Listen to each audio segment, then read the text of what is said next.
first of all, the House bill was the bill was just approved in the lower house. There are two houses in the legislative body, namely the House of Representatives, kani mga congressmen nato, and the House of Senate. So the bill was just approved dito pa lang sa ubos sa lower house. So after approval from the lower house, it will go to the Senate again, mag-reading dito, mag-debate, and then mag-votation, and if mupasar siya as a bill, muato na dito sa presidente para signan or veto within 30 days. Kung dili niya i-act, mahimo na siyang balaod, or kung dili niya i-approve, pwede po na siya mabalik dito sa Senate, override na po 2/3 vote. Muna siya mga process na before a bill will become a law. Okay? So I will make it clear that this divorce bill is not yet a law, therefore this cannot be a source of any rights and obligations until this bill will become a law. Pero don't na siya na topic, because if I'm going to make some comments lang off the record as a lawyer, pero hindi lang as a political science analyst, no? Pagkita na ko nga ang katong grounds mo make sense na ay delegate ingon kung kanus-an lang ninyo magbuwag, pwede. Kaya naman siya grounds na I have observed na pagtanaw na ko sa bill, ang tanang grounds sa legal separation, morag gihapon gigamit sa grounds sa pag-divorce. Sample ka ng pagpangulata sa asawa. No? Ikulata siya. Kana siya sa atong current nga balao, that is a ground for legal separation. Unsa man ang legal separation? It is just physical separation without dissolution sa marriage. The marriage will not be dissolved kung mag-legal separate except kung mag-annulment ka. Na mag-annulment ka ron, common man kaya. Pero in legal separation, you will just be physically separated but you are still married in the eyes of the law. However, this bill, igamit nila ang grounds for legal separation into, there is a kaning decree of divorce. So once that becomes a law, naanay 3 options ang petitioner. Pwede mag-annulment, pwede na po mag-divorce, pwede na po mag-legal separation. So, mo na siya nature sa mga characteristics aning bag-o nga bill. So, dili tanan nga instances pwede mag-divorce, there are only enumerated ang mga instances na pwede ka maka-file o petition for absolute divorce. I see, oo. Now, sa hadid diri sad karon na attorney, is it political analyst, no? Gawas nga usa ka abogado, political analyst in the sense isip, no, diya karon dapita kay political science graduate man ka, dayon na nahimo nga abogado. From yan, daghan ba kani karon mga nahuptan nga nangindahay nga sila kanus-a sila nga mahimo ni karon nga gawas non? Murag naagi nagkuano kay copy na pud ka. Attorney? Oo. Diya sa karon nga dapita. Oo.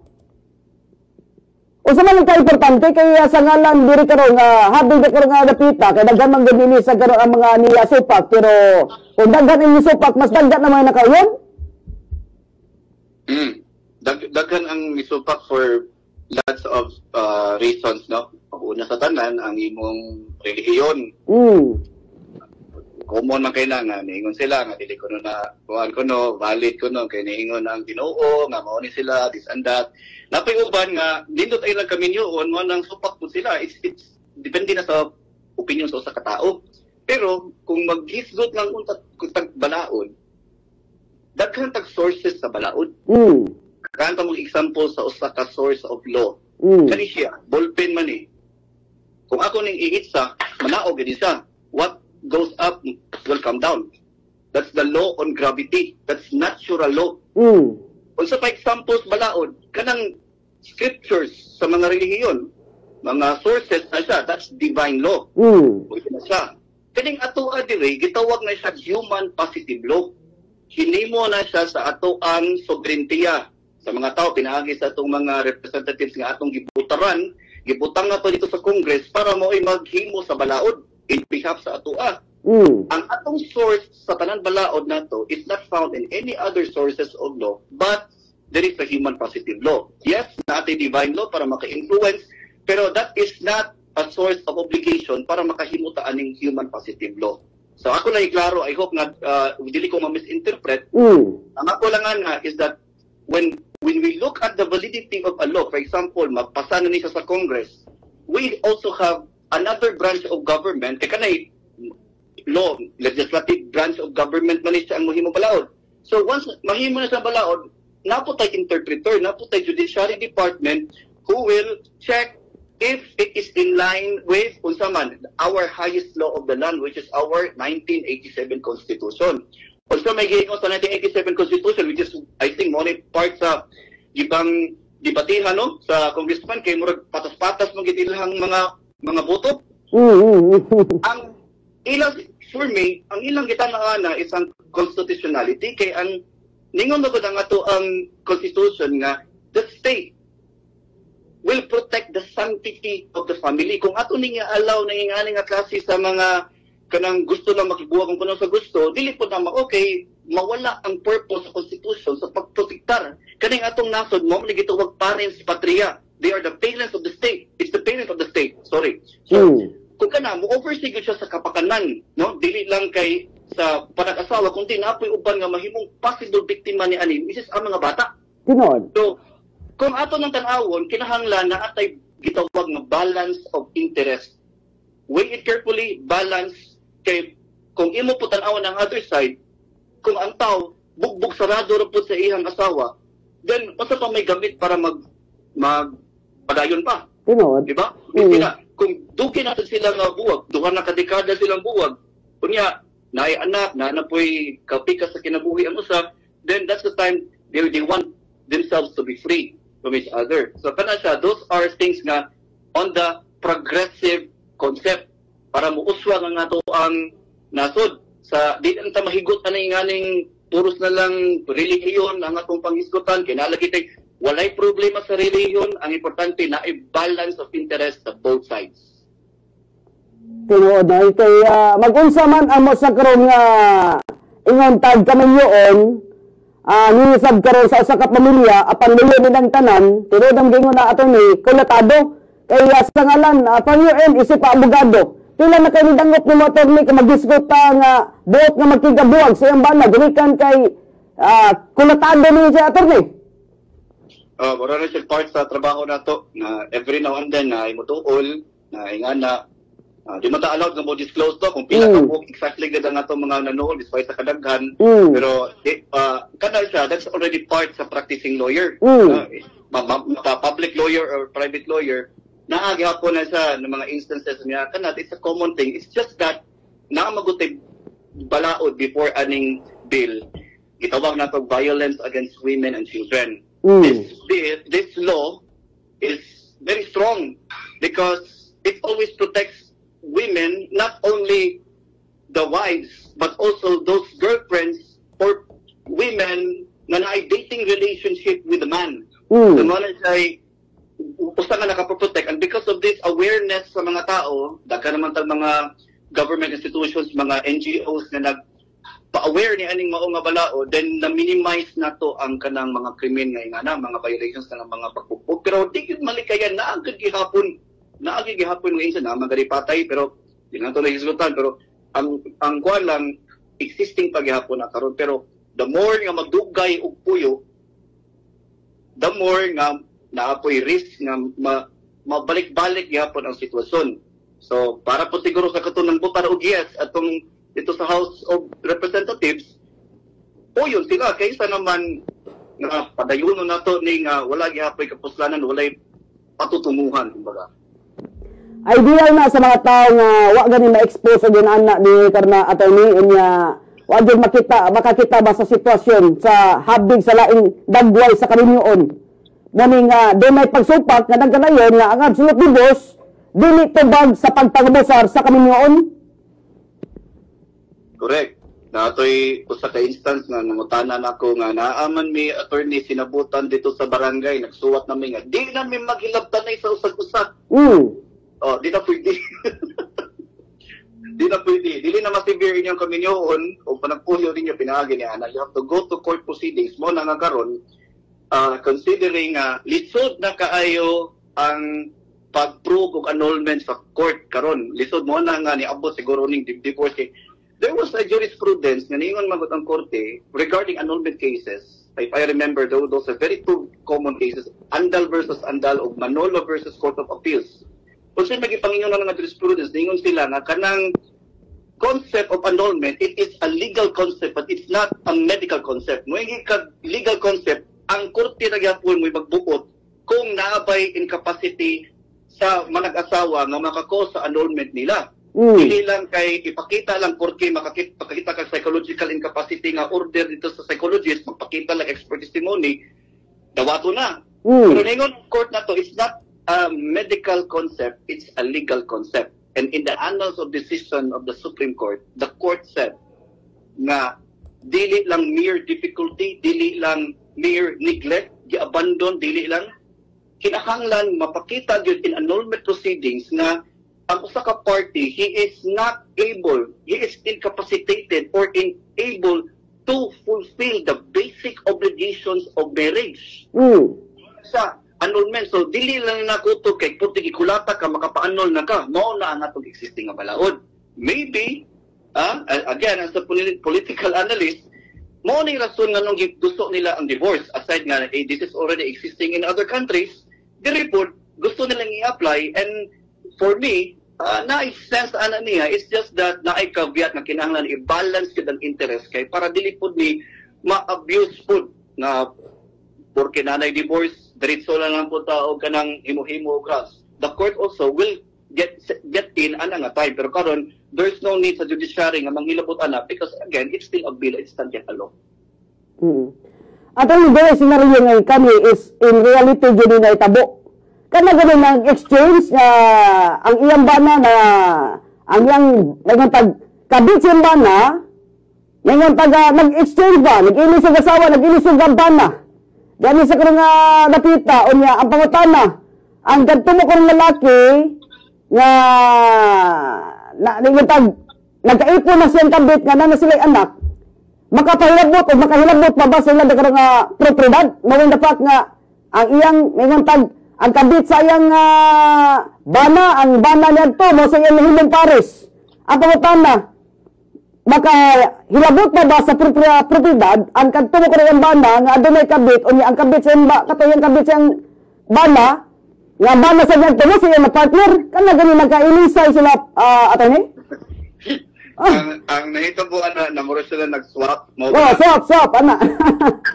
So, ang lamay common nga term, marag dili gining common pero kung naglinggo bitaw sa uban na gitawag ni sila swingers, ambot kung ginagamit pa ba na ron nga term swingers. Paris nga ang imong asawa to ano speakers nya katong iyang asawa imo na pud. Muna yung murag term na I saw that in a media clip before. Itawag ni siya mga swingers. Pero kanang ingana, nature of swapping, wala na siya sa grounds for divorce, wala na siya sa grounds for annulment. Because naana siya sa Article 1. Ako i-quote ang Article 1, a portion of Article 1 sa Family Code of the Philippines. Unsa nga diha? Marriage is a special contract. Kontrata gyapon na siya. Between a man and a woman, entered into in accordance with law, whose terms and conditions cannot be stipulated by the parties. Pasabot ana, dili pwede nga ang bana o asawa maghimo ilang kaugalingong termino sa ilang kaminyoon kay ang balaod ana mo'y naghimo sa terms and conditions ana nga special nga kontrata mo nagitawag special contract. Except na ay mga property regimes ka pwede niyong stipulate. Kung sa example, absolute community of property, conjugal partnership of gains, kanang separation of property, kana partir na sa pagkuan sa inyong properties ninyo. Kung bahin ba mo, separate ba mo, ipon ba mo tanan iling ninyo, pero other terms, pareha ng mag-swap-swap mo, wala na siya sa atong balaod. Ang gimong sa atong balaod, sanctity of marriage, kinahanglan buo, pero kung di gani madaan, na gani mga incapacity or na mga grounds, buwag. Pero kanang swinger, swing, di na siya pwede. So, swinger, ang termino niya na? Mao man ako mainumduman. Swinger mo tigi kuan sa usa ka TV station sa una kanang swap-swap. Swap. Mao lagi na. Pero ang mako nang hidabo na attorney, makahilabot ba sila nga propriedad no nga nagkailisay man? dili kay in the eyes of the law, kung unsay property regime nila, mga properties nila, dito ra gihapon. Dili gyapon recognize. So for example, pagka enact sa Family Code, August 3, 1988, di man na-stop ni took effect ang Family Code. So took effect sa Family Code, absolute community of property na ang iyahang property regime. Kumbaga mo ay ilahang mo govern sa ilahang mga properties nila. So example, ako nakapalit kog balay sa una. Inikasal na ako, kanang akong ipalit nga balay, ipon na po na 50% ang akong asawa na. Walay absolute community. Kung sa unang panahon, conjugal partnership of gains man to, balik na sa akong senaryo, nakapalit ko daan og balay, inigminyo na mo, wapa siya lapot anak. Pero kung isa yung mga ginansya na after sa marriage, diha na ang 50-50. So, mo na yung mga example, no? Nakahisgot ako og absolute community, nakahisgot na ko og conjugal partnership of gains, nakahisgot og separation of property. So, kanang separation of property, sa inyong marriage settlement, nag-ingon diha nga, inikasal ninyo, kung unsay ako, unsay imo, separate. So, kung unsa magaling na establish ninyo nga property regime sa time nga nagminyo mo, mao na gid na. Kung i-apply na to sa kanang swing, swap, wag po na, kung balik lagi po sa competition nga, ang iyang asawa, kato nagyapon, kung unsay property, kato nagyapon 50-50, unya kaning akong pag-uron nga, kabit/asawa pikas, dito nagyapon nga property regime. Walay mausab, kay ang tanaw sa balaod, ikaw, imo ning asawa, kato, imo putong asawa. Pastila, no? Inana nga budag proteksyon ang ato nga balaod ni hinungdan nga doon na balaod nga gipanday attorney paglimit sa mga lihok sa katawan. Tinuod yun na. Kaya kung walay balaod, walay rule of law, there will be complete chaos in the society. Alright. Ato mo medyo na focus sa tong oras nindot kay nga matang sa hiskotanan, no? Daghan ni karon nga naggapaminaw nalipay niya kanagdikan kay doon ay mga daghan ni sa karon nga mga pagtulunan sa gulang kay ato gyapon nga imbitaron basta di lang busy di karon si Atty. Abelardo Kilaton, no? Ato na makauban diri sad sa ato karon nga talman. Ato ni basin doon na ko mga pangutana, may tagwa na ko na pangutana nga buot nimo gusto karon nga ipadayag o parting message nimo Atty. Abelardo Kilaton, sir. It's always going to the fact of going into a contract of marriage, no? We understand that when we enter in a marriage scenario, di pagid na nimo ingon nga makailan nimo ang imong partner totally. Pero ang ako lang anang advice is musud man kun mo ana, you have to be ready nga part of yourself is sa pikas lagid nga dili gid imo rang kaugulingong opinion may magbuot kay abi lalaki ka, babae siya. So, naging siya mutual responsibility, mutual obligation to survive this special contract of marriage. Mo bitaw ning moabuti mga divorce kay tungod magod kay ang uban wala man gud nila nasabtan og maayo kay abi lang napamabdusan, nanganak, kinahanglan i-force pressure sa ginikanan para magpinyo. Dili na siya may criteria. Tradisyon na o relihiyon ang nagpugos niya na. Tinuod. So, before musud anang contract of marriage, you have to be prepared. Ha? Kung mga bata kinahanglan, ma-aware lang sila. Pero di mo ginatong malikayan. That's why, balik ko atong principle of balance of interest. So, I hope nga kaning balaod mo gitawag nga mo acknowledge ang tanan sa rule of law. Kay, kung dili ta magbase sa balaod, maghimot ang atong kaugaling opinion, walay solusyon, no? Labi na kanang social media nga nalay makita niya, wala pa gid taga verdict sa korte, mo comment na lang o bisan unsa nga mo labaw pa sa huwis. So, ang atong advice ana, we have to acknowledge the rule of law, and then kung unsa gingon sa rule of law sa balaod katong akong gipanghisgotan nako, we have to take that as a guidance, no? Para at least di man ta perfect yung society, di man ta no government is perfect. So at least naman kung ang uban dili mo follow sa balaod, at least natay basihanan nga ato ang sundanan. Mao na ang pasabot nga natay balaod, masakit man harsh, pero sa ato pang title sa itong programa, Jura lex sed lex. The law may be harsh, but it is the law. Daghang salamat, Maura na. Atty. Abelardo Kilaton, sir, salamat kay sa mga oras attorney. Nini sa karon sa atong panag-uban, daghan nini karon nga mga tulunan nga nakuha ang ato sa karon mga estudyante mura sa eskwela nini karon nga kanay no mura sa usa ka law student attorney kita nga nagpaminaw nindot kay paminawon. Oo, yan na gina kay I also teach free law, so napo ko yung mga students nga it's the same law nga atong gi-studyuhan nato, so I hope nga natay makatunan karon. Makamingaw man ato, makamingaw. Wait, salamat kay Atty. Kilatan sir sa mga oras ug panahon. Maayong hapon ka naman Atty. Maayong hapon nimo Chris, ug maayong hapon ninyong tanan. All right.